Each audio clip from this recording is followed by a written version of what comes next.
TV Imaculada, o Evangelho em primeiro lugar.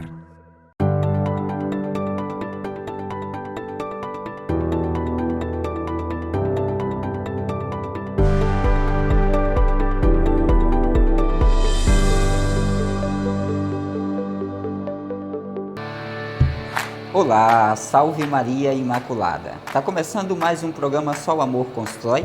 Lembrando que você é convidado a participar conosco pelos nossos telefones, como também pelo nosso WhatsApp. Nosso telefone é o 67-3349-2358 ou pelo nosso WhatsApp para que você possa mandar uma mensagem para nós, dizendo como está chegando o nosso programa até você. 67993-470532.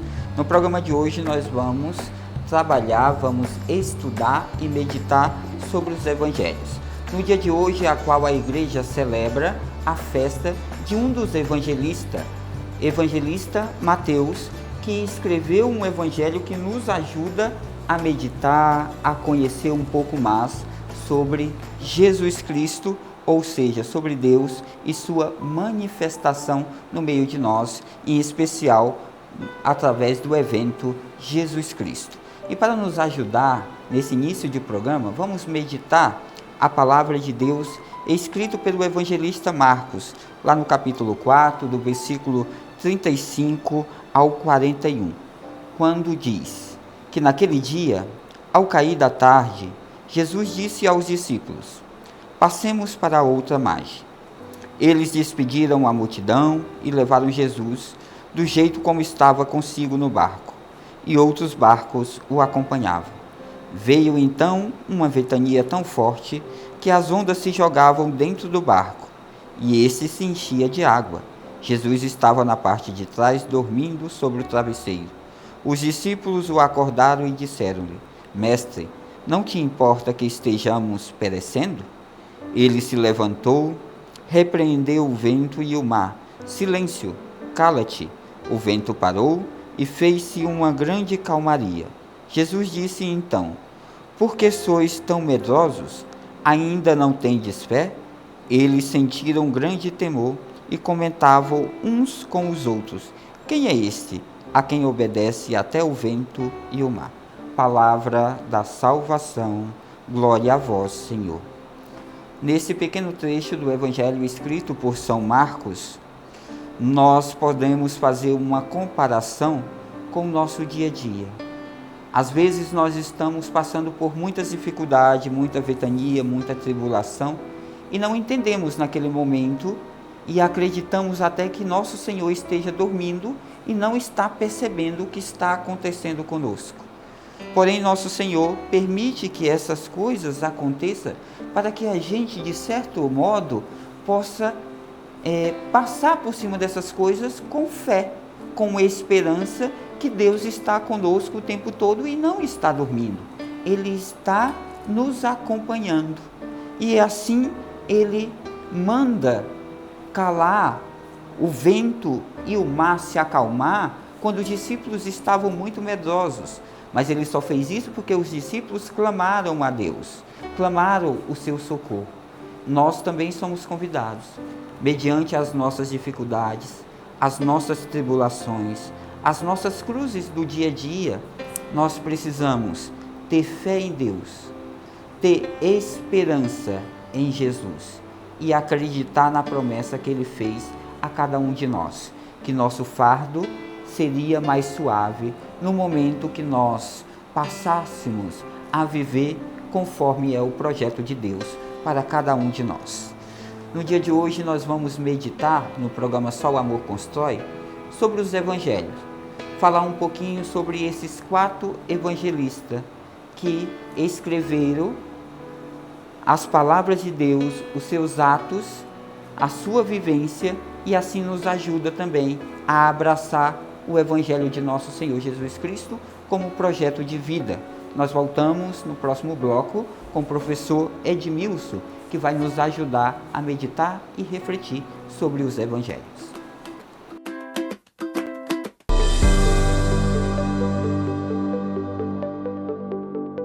Olá, estamos de volta com o programa Só o Amor Constrói. Lembrando que você é convidado a participar conosco pelos nossos meios de comunicação, nossas redes sociais, como também pelo nosso telefone, que é o 6733492358, ou mandar uma mensagem no nosso WhatsApp, nos falando como está chegando o nosso programa até você. O nosso WhatsApp é o 67993470532. No programa de hoje nós estamos meditando e refletindo sobre os evangelhos. E comigo hoje no programa Só o Amor Constrói, o professor Edmilson, que vai nos ajudar nessa temática. Professor, seja bem-vindo ao programa Só o Amor Constrói.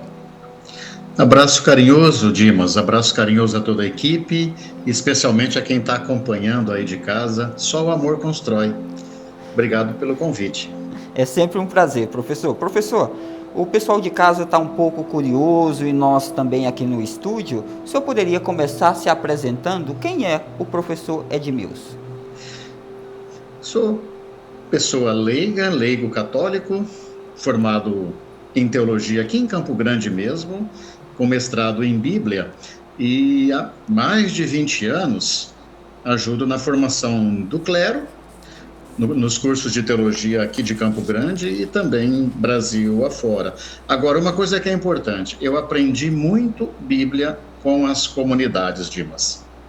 Olha, que coisa boa, professor. Então o senhor vai partilhar conosco hoje essa experiência com as comunidades e assim a gente possa ficar mais curiosos e quem sabe futuramente também estudar um pouco mais sobre as temáticas. Professor, para falar dos evangelhos, vamos começar falando sobre o evangelista Mateus e o evangelho escrito por ele, né? O que podemos falar da figura de Mateus no seu ponto de vista e quais são as passagens atribuídas a ele? Bom, acho que não custa nada a gente lembrar o que significa a palavra evangelho. A gente tem em português a palavra anjo, derivado de ângelos, que é o carteiro, o mensageiro. No mundo antigo, o carteiro é o porta-voz do rei, e depois isso é também atribuído a Deus, aquele que traz a mensagem. Então, ângelos, o mensageiro, angelion, a notícia, a mensagem. Se essa notícia fosse ruim, não se usava, mas se a notícia fosse boa, a gente dizia é um euangelion, em português ficou evangelho, né? Uma notícia boa. Então a palavra inicialmente significa uma notícia boa, a gente já sabe disso. Mais tarde, 60, 70 anos depois que Jesus morreu, começaram a surgir uns livrinhos escritos que não tinham nome e nem foram assinados. A gente teve inicialmente as cartas de Paulo, que foram escritas, começaram a circular algumas cópias dessas cartas, e depois, lá pelos anos 70, 80 do primeiro século, começaram então a surgir esses livrinhos, que não tinha nome, repito, nem eram chamados. Mas então, o Evangelho de Jesus passou a circular depois desses livrinhos que São Justino, por volta do ano 150 depois de Cristo, começou também a chamar a esses livrinhos de Evangelho. E o nome pegou, viu, Frei Dimas? O pessoal gostou e começou a usar. Então, eu quero uma cópia desse Evangelho, que era a notícia do Evangelho. Naquele tempo era muito difícil fazer uma cópia, né?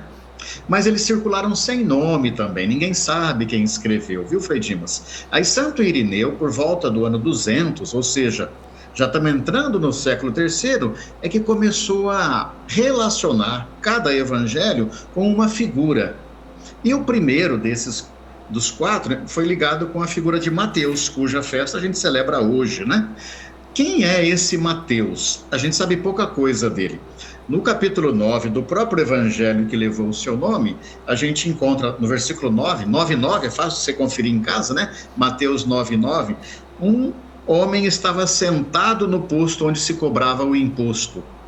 Em grego, Dimas, a palavra, acho que é a Paloma e a equipe, e você que está aí em casa vai se lembrar também de uma canção do Padre Zezinho, que dizia assim: quando Jesus passar, quando Jesus passar, quando Jesus passar, eu quero estar no meu lugar. E as estrofes dessa música são muito bonitas, que são textos de chamado. Tem uma estrofe que diz assim: no meu telônio. E a gente nem sabe o que é telônio, né? Telônio, em grego, é o lugar onde se cobra o imposto. Então, Mateus era um telônios, um cobrador de imposto. Nos evangelhos de Marcos e de Lucas, ele nem é chamado de Mateus, é chamado de Levi. Marcos 2 e Lucas 5. Repito, a gente não sabe se foi ele que escreveu, mas é muito bonito que ele seja homenageado, né? Mateus significa, em hebraico, é um nome que existe em hebraico, significa presente de Deus.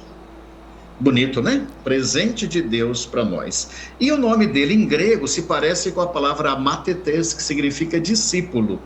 Então, desse Mateus e dos demais escritores que juntaram, né, é que vem a nós, então, esse presente de Deus que a gente chama de evangelho. Professor, como o senhor mesmo falou, Mateus era um dos 12 apóstolos, né, e era um cobrador de impostos. Como podemos trazer essa analogia para os dias atuais? Podemos dizer que a figura de Mateus nos remete à nossa humanidade? Qual sua opinião sobre esta temática? Naquele tempo, assim como hoje, o imposto era recolhido para ser repassado para os Estados Unidos, para os banqueiros, para o capital, né? E na época era o Império Romano. Então o pessoal tinha muita raiva dos cobradores de imposto, porque eles recolhiam o imposto das comunidades pobres. Esse Mateus, por exemplo, estaria numa cobradoria de impostos, numa coletoria lá em Cafarnaum, né? E o Império Romano, depois, através dos soldados, passava e recolhia. Em Jerusalém, tudo ia para o templo de Jerusalém, e o templo era o banco que repassava o imposto. E o povo ficava muito bravo. E o povo não gostava dos cobradores de impostos, mas de jeito nenhum. Além disso, eles tinham a fama de ser impuros, porque tocavam em dinheiro impuro e tinham contato, então eram duplamente considerados pecadores e mal vistos. É claro que os grandões, que eram os chefes dos coletores de impostos, né, eram bem vistos na sociedade, mas os coitados que trabalhavam nas coletorias eram considerados gente impura.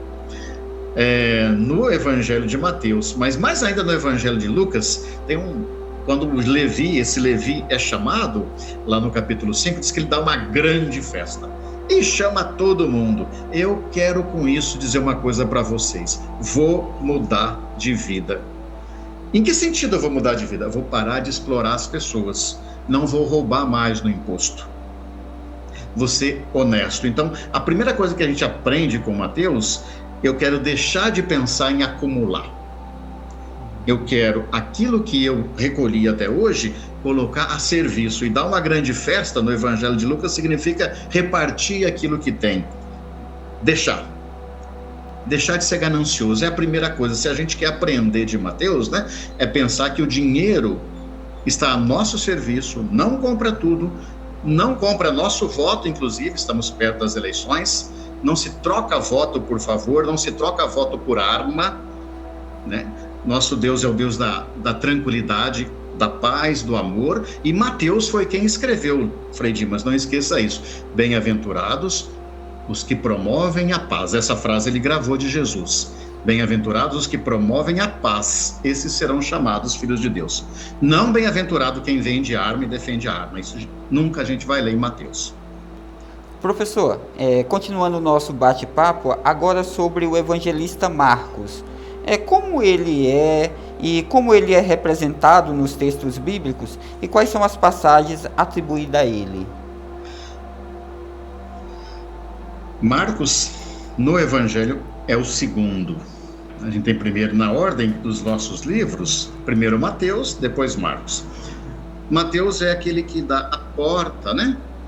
Agora, quando você faz é a porta do Novo Testamento. Quando você constrói a casa, Frei Dimas, você não coloca a porta primeiro, né? Primeiro, o alicerce. O Evangelho de Marcos está no alicerce de Mateus. Ele é mais antigo, foi escrito primeiro. Mateus e Lucas, quando foram ser escritos estes evangelhos, já tinham Marcos pronto e aproveitaram muito de Marcos. Então é o primeiro evangelho a ser escrito possivelmente no ano 70, estava acontecendo uma guerra, inclusive, e as comunidades estavam sofrendo. Foi ali no ano 70 que o templo de Jerusalém foi destruído pelos romanos através das armas. E Mateus, Lucas aproveitam então o evangelho de Marcos. O evangelho de Marcos é um evangelho marcado pela dor, pela angústia. Uma coisa que é interessante, você que está em casa, depois faz um exercício bem fácil. Pega lá no final dos evangelhos e observa o jeito que cada evangelista conta a morte de Jesus. Eu podia até brincar aqui se tivesse um pouquinho de tempo, mas faz esse exercício em casa. Pensa qual foi a última frase que Jesus disse na cruz antes de morrer. Pensa aí, a última frase. Eu sei que muita gente pensou, Pai, em tuas mãos entrego o meu espírito. Ou alguém pode ter pensado, tudo está consumado, né? Se você abrir o evangelho de Marcos, está ali no capítulo 15, anota aí se quiser para conferir depois, Marcos 15, a partir do 33, Jesus dá um grande grito dizendo, meu Deus, por que me abandonaste? É a última frase de Jesus em Marcos. Porque é o evangelho que expressa a dor de quem está sentindo o abandono. No evangelho de Lucas, as frases são diferentes, até porque, Frei Dimas, os evangelhos não são biografia de Jesus, né? Os evangelhos são a experiência, a memória das comunidades. E Marcos representa, então, a tradição de uma comunidade que estava vivendo mais sofrimento e mais dor e se lembrou destas coisas de Jesus. Sobre a figura de Marcos, que foi homenageada por Irineu de Leão, conta a tradição que poderia ser o filho da Maria, mãe. Ele seria chamado João Marcos, né? Poderia ter sido até companheiro de Paulo, ainda que depois, lá em Atos 13, Paulo e Barnabé tiveram atrito, até por causa das diferenças de visões entre Marcos e os demais evangelistas. Mas a mãe de Marcos é uma grande líder da igreja primitiva, e Santo Irineu, a tradição da igreja, resolveu homenagear esse personagem, relacionando o segundo evangelho a ele, Dimas.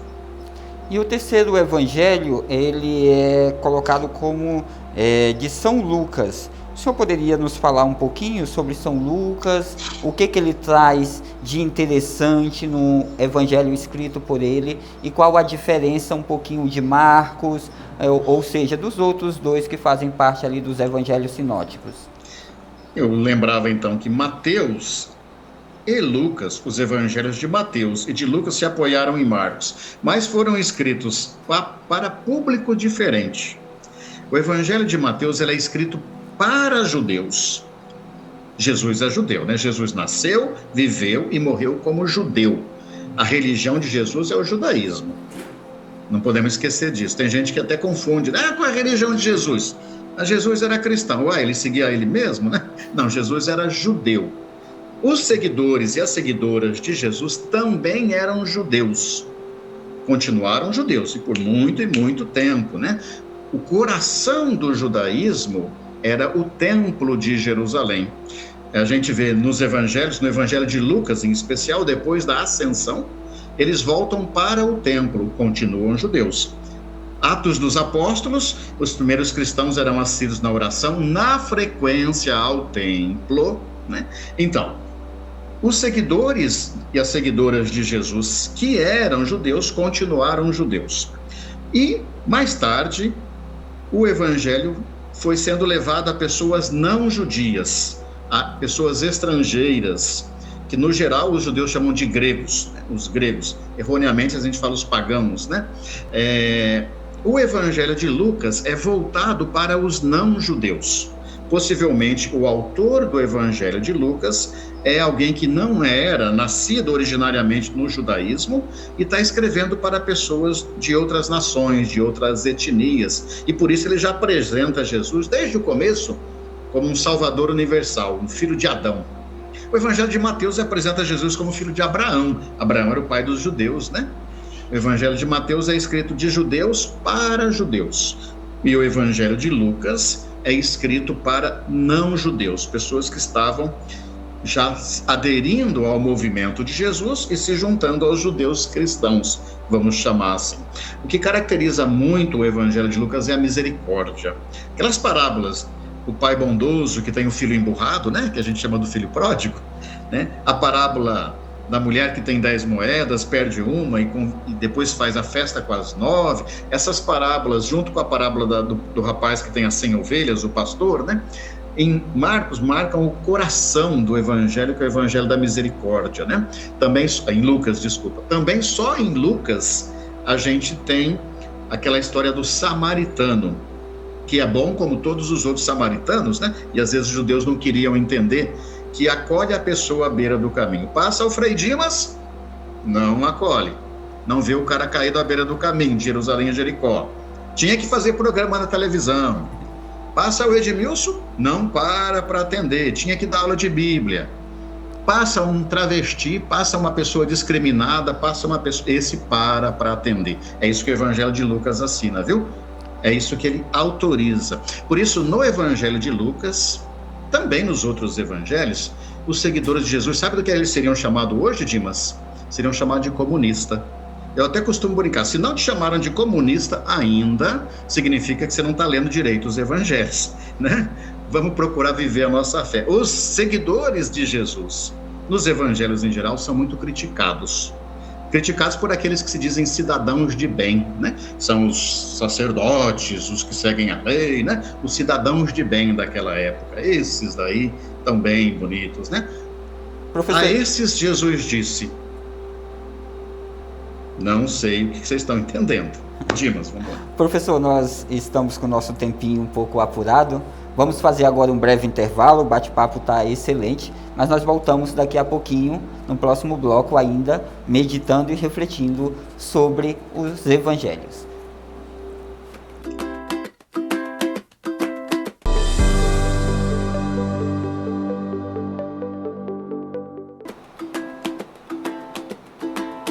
Olá, estamos de volta com o programa Só o Amor Constrói. Lembrando que a obra da Milícia da Imaculada nasceu no coração de Deus e através de São Maximiliano Maria Kolbe tomou forma e depois de 100 anos estamos aqui. E você faz parte dessa história e ao mesmo tempo é convidado a se juntar ao exército da Milícia da Imaculada, se tornar um evangelizador, aquele que nos ajuda a levar a palavra de Deus às muitas pessoas, em especial aquelas que não têm acesso à palavra de nosso Senhor Jesus Cristo. E no programa de hoje nós estamos refletindo, meditando, podemos dizer até estudando com o professor Edmilson sobre os evangelhos. Professor, estamos de volta e continuando o nosso bate-papo, eu já gostaria, começando com a seguinte pergunta. O último evangelho atribuído, ali na ordem que está na nossa Bíblia, é o de São João. Qual é a importância e a contribuição dele para as Escrituras? O nome do programa, Frei Dimas, Só o Amor Constrói. Da mesma forma que o Evangelho de Mateus insiste na justiça, mas a justiça de quem partilha, de quem reparte. O Evangelho de Lucas insiste no tema da misericórdia. O Evangelho de João insiste no amor. Existe uma figura que perpassa o Evangelho de João do começo ao fim, que é o discípulo amado. Ele não tem nome no Evangelho, do começo ao fim. Ele tem no comecinho do Evangelho já tem um chamado de um discípulo anônimo, depois volta lá no capítulo 13, né? O Evangelho de João tem um chamado Livro dos Sinais, o Livro da Glória. No início do Livro da Glória, lá no lava-pés, tem um discípulo que consegue reclinar a cabeça, o ombro no peito de Jesus. E ele é próximo de Jesus. E vai até o final do Evangelho, mostrando que o amor está acima de tudo. Essa é uma característica do quarto evangelho. Outra coisa que é muito bonita no quarto evangelho é a presença e a liderança das mulheres. Às vezes eu brinco nos cursos, qual é o evangelho que mais fala das mulheres? Lucas. Mas qual é o evangelho no qual as mulheres mais falam, Paloma? E você que está ouvindo em casa? O Evangelho de João. A gente tem 7 textos em que as mulheres são protagonistas, são líderes. É um evangelho marcado pela comunidade do discípulo amado, por isso o evangelho do amor. É isso que caracteriza o Evangelho de João, Dimas. Professor, muitas vezes nós escutamos falar sobre evangelhos canônicos e apócrifos. O senhor poderia nos iluminar qual a diferença e qual a importância? Cânon significa régua. Vamos pensar em cano mesmo, né? Régua de medir. Cânon no grego também significa um cesto, um balaio, né? Pensa no balaio de pão que a gente tinha antigamente. Então a palavra cânon, na verdade, então é o cesto no qual a gente coloca aquilo que a gente vai recolhendo de sabedoria. A palavra cânon, inicialmente, era utilizada até para falar das reflexões que vieram a ser a doutrina da igreja, e mais tarde, a mesma palavra cânon, então passou a servir para dizer, esses livros que a gente está lendo servem para a nossa fé? Nos ajudam? Ou não? Servem, são suficientes, vamos colocar no cesto. Então eles entraram no cânon, na lista de livros, e foram escritos muitos evangelhos. Evangelho de Tiago, Evangelho de Pedro, Evangelho dos Ebionitas, Evangelho de Filipe, Evangelho de Maria Madalena, Evangelho de Marcos, etc, etc, né? Também outros apocalipses e assim por diante. A sabedoria popular, com a ajuda do Espírito Santo, foi ajudando então a igreja a dizer, esses daqui são suficientes para a nossa fé. Então, os que nós temos, Mateus, Marcos e Lucas e João, Mateus, Marcos e Lucas são parecidos, com uma ótica parecida, por isso a gente os chama de sinóticos, né? Mas o Evangelho de João a gente considera canônicos, aqueles que a igreja, então, ou a tradição das igrejas em geral, coloca na lista, no cânon. Os que não entraram na lista acabaram ou esquecidos ou escondidos e receberam aí o apelido de apócrifos. A palavra apócrifo quer dizer escondido, né? Mas não proibido. Nenhum problema, pelo contrário, né? Você pode ler, pode conhecer, pode estudar, nenhum problema. Quem proíbe é crianças. A igreja não nos trata como criança, né? Isso você não pode ler, isso você não pode, isso não... Não, eu sou adulto, eu sou crescido na fé. Então, nenhum problema em ler e em estudar os apócrifos. Acontece que o que a gente tem nos canônicos são suficientes para a mensagem da revelação que Deus quis nos transmitir. Os apócrifos também têm uma outra característica, eles são mais tardios.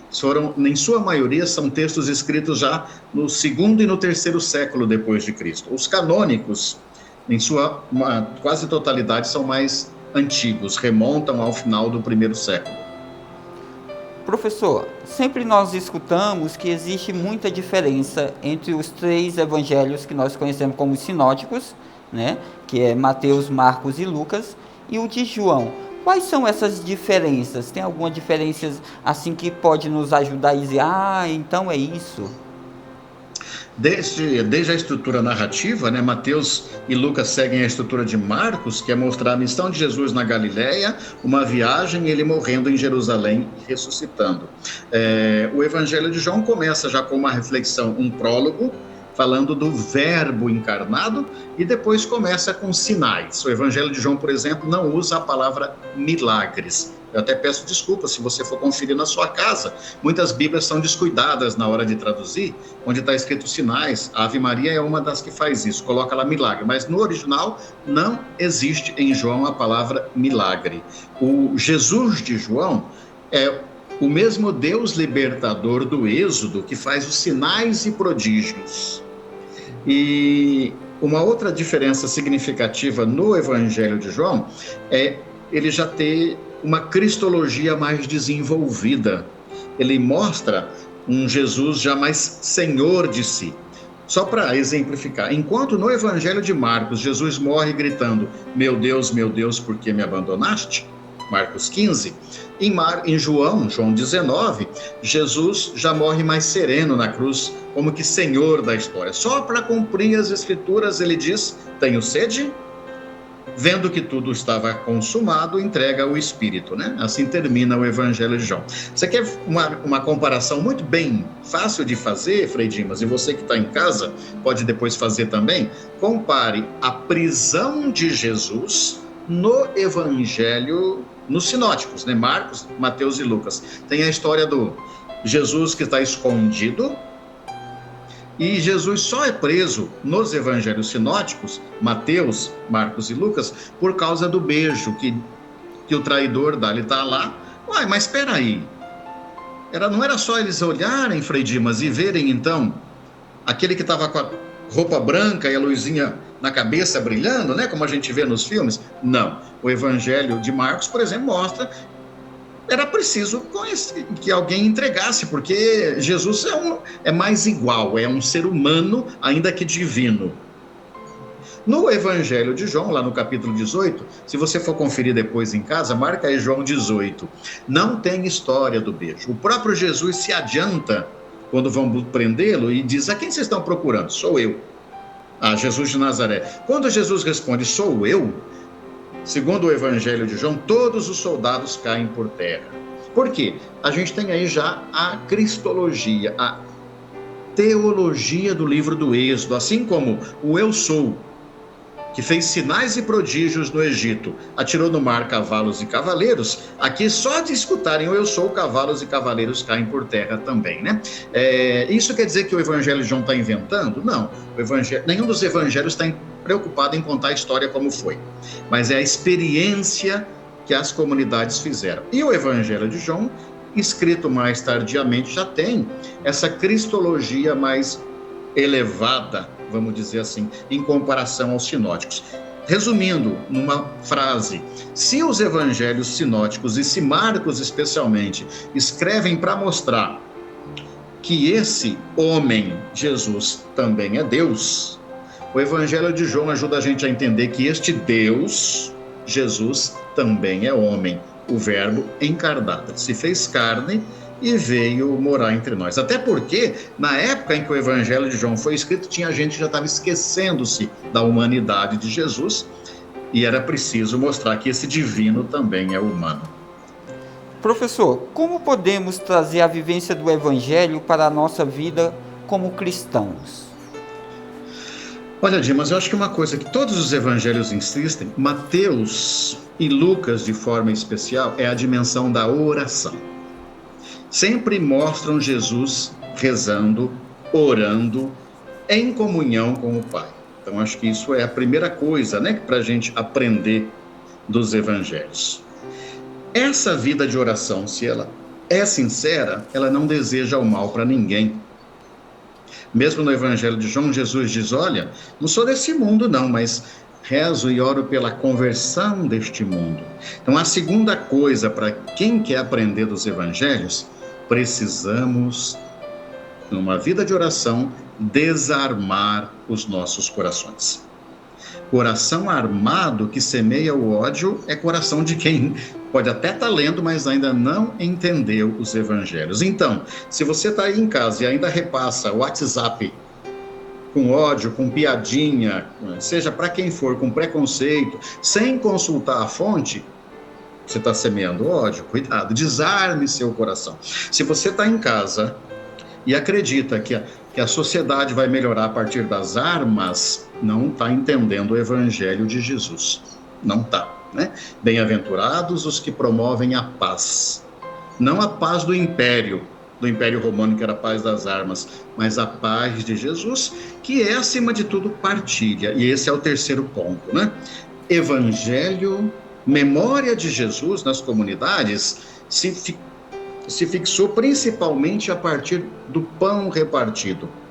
Dos vários sinais e milagres de Jesus, o sinal mais contado é o da partilha dos pães, multiplicação, pão repartido. E no Evangelho de João, tem uma coisa muito interessante, lá no capítulo 6.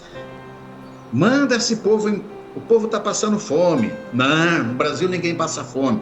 No Brasil, aqui em Mato Grosso do Sul, quem come manga não passa fome, né? A gente escuta as pessoas dizendo isso. Jesus disse, é nossa responsabilidade, temos que dar nós mesmos de comer, vamos repartir o que a gente tem. Nos outros evangelhos eles falam, temos 5 pães e 2 peixes. No Evangelho de João tem aqui uma criança, um rapaz, um menino. Ele tem 5 pães e 2 peixes e ele começa a repartir. Vamos aprender da pureza dos pequenos e das crianças. Repartir. Vida de oração. Coração desarmado, pão partilhado. É isso que os evangelhos nos podem ensinar hoje, Dimas, entre tantas coisas, né? Professor, estamos chegando ao final do nosso bate-papo. O senhor gostaria de deixar uma mensagem para o pessoal que participa conosco sobre a importância da meditação e do estudo dos evangelhos, da vivência do cristianismo? Vocês escolheram para o começo do nosso evangelho o texto de Jesus acalmando a tempestade. E essa mensagem que eu queria trazer para o meu coração, para o coração da equipe que prepara esse programa, para o coração de você que está aí em casa assistindo, né? Vamos acalmar a tempestade no nosso coração.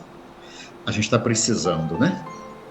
E a frase que Jesus mais diz neste texto e nos demais evangelhos, como também nos Apocalipses, é: não tenha medo.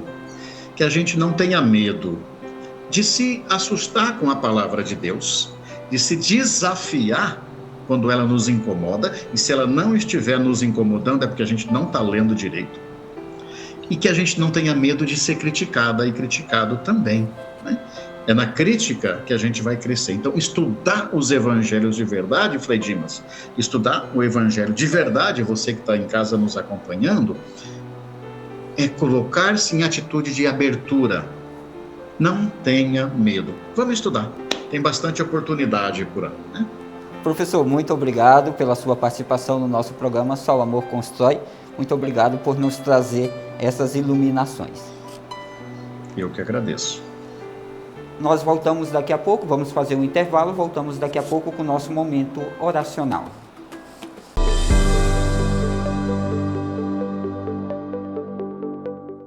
Olá, estamos de volta com o nosso programa Só o Amor Constrói.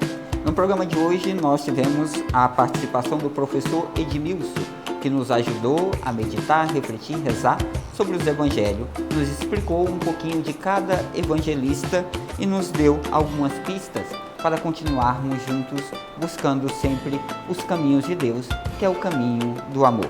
No programa de hoje, nesse momento oracional, nós somos convidados, em especial, em rezar, em orar, por todas as pessoas que ainda não encontraram Jesus, ou seja, que ainda não conhece este amor de nosso Senhor por cada um de nós. E para isso nós façamos o sinal da nossa fé sobre nós. Estamos reunidos em nome do Pai, do Filho e do Espírito Santo. Amém.